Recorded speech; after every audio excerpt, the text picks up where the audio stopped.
Yan, sige. Si Bert, di ako sinasabihan. Good evening pala. Ako ulit si Bert. Too much exposure. Pero yung buhay na picture. Ay, sorry. Sige, wait lang.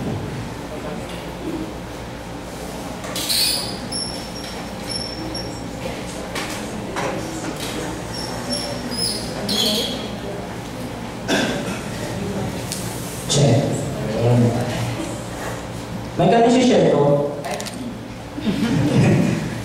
Sige. Yung sinabi sa akin i-share, talagang sinabi.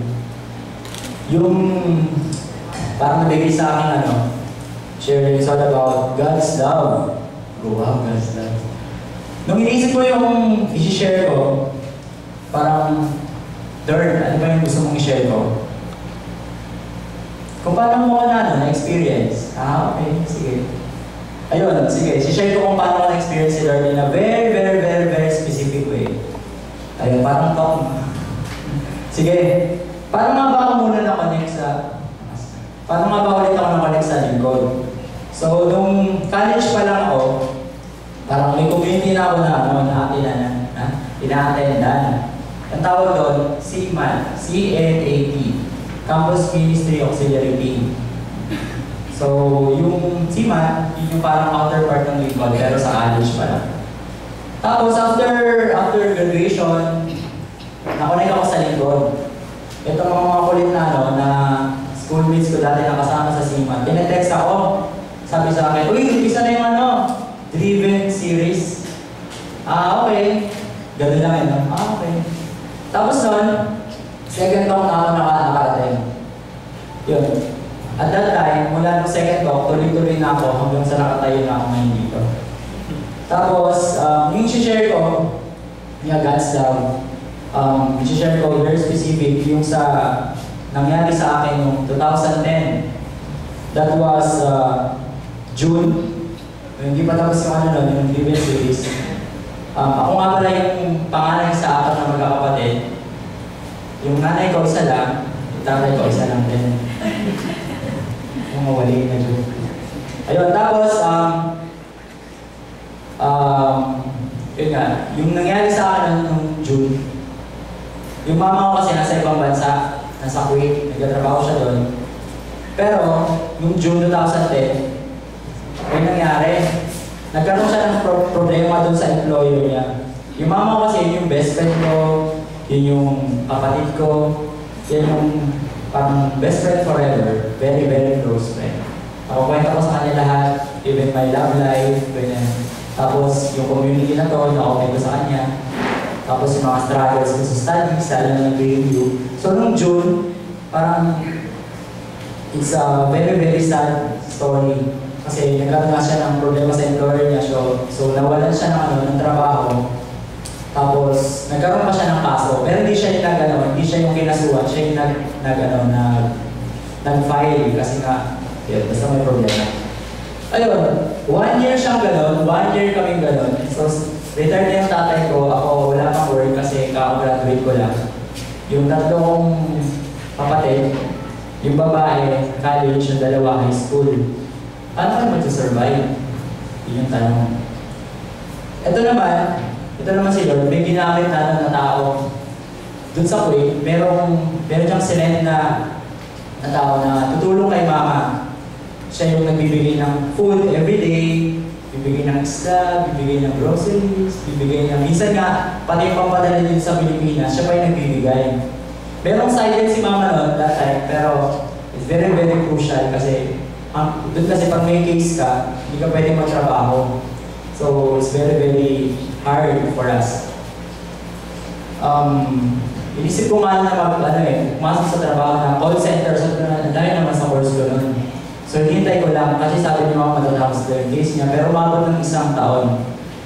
Imagine niyo, 1 year kami gano'n, walang trabaho, walang income, tapos nag-aaral yung tatlong kapatid. Paano kami nag-survive?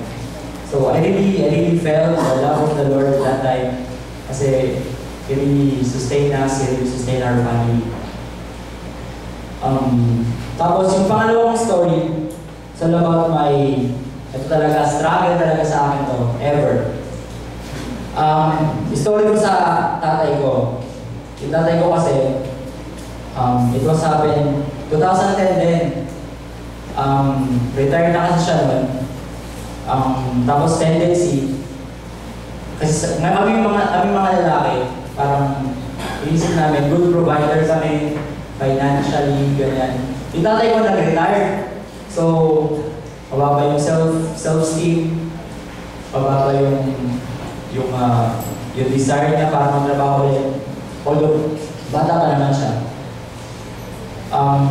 Nalulong siya sa hindi sa droga, pero sa maling friends. Siya yung napabarkada, ganyan. Tapos, minsan umuwi siya ng lasing sa amin. Umalis siya ng 8 o'clock in the morning, babalik siya ng 11. Tapos, matutulog siya, mga 3 p.m., 4 p.m. Gigising siya, alis ulit, babalik ng 10 or 11 p.m. ng gabi. Kasi pa rin. So, minsan, talagang nagtanim ako ng sama ng loob sa tatay ko. Talagang galit na galit ako.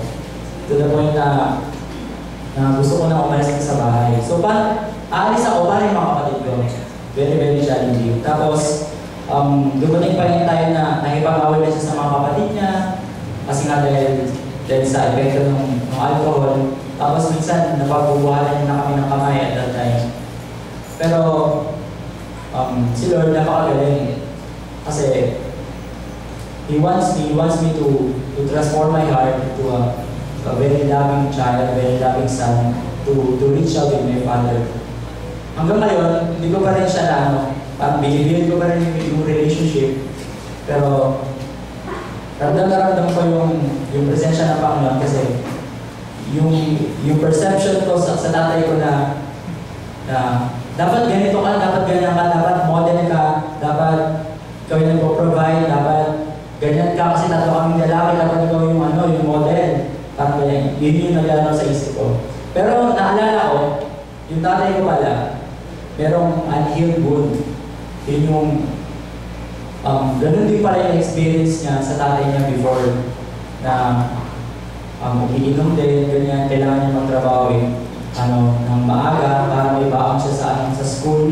Tapos pagkahapon, magtatrabaho ulit siya para may baon siya kinabukasan. So, at that time, naisip ko, sino nga naman yung gagayahin ng model, wala, ganun din naman yung nagpagalingan ng family. So, ito si Lord, gusto niya ako mag-reach out sa tatay ko na gamitin ko yung love, kung paano niya ako minahal, tsaka kung paano niya minahal yung nanay ko kasi na best friend ko yun. Gusto niya, imbis na hatred, imbis na dun sa mga offenses niya against us, hindi gusto ni Lord na itaas ko yung kamay ko to guard myself, but He wants me to express my love with my Father. Parang yung pinaka-message sa akin, Lord. Ramdam ko siya kasi minsan, I caught myself doing sa dinner namin. Dati kasi hindi ko siya makaya talaga kumain. Sabi ko sa kapatid ko, yan si Papa kumain. Kaya na. Pero hindi ako yung nagyayaya. Pero ito ako isang gabi, ako yung nag-ayos ng table, ganyan. Tapos, niyaya ko siya kumain. Kakain na. Sige mo na lang kayo. Kakain na. Sige mo na lang. Kakain na, sabay-sabay na. Minsan na tayo magsabay-sabay. Pagdating ako.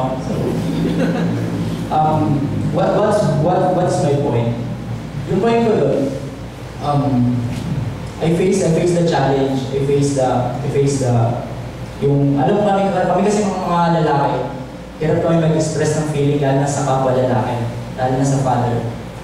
I think some brothers can attest to that. So ako, very, very happy at that time na nasabi ko yun sa tatay ko. Pero ngayon, may continuous pa rin yung reaching out sa tatay ko. Pero I wanted to be loving, I wanted to be free. Parang hindi ko ito gagawin kasi kung ano yung mga nagagawa niya kundi dahil siya yung tatay ko.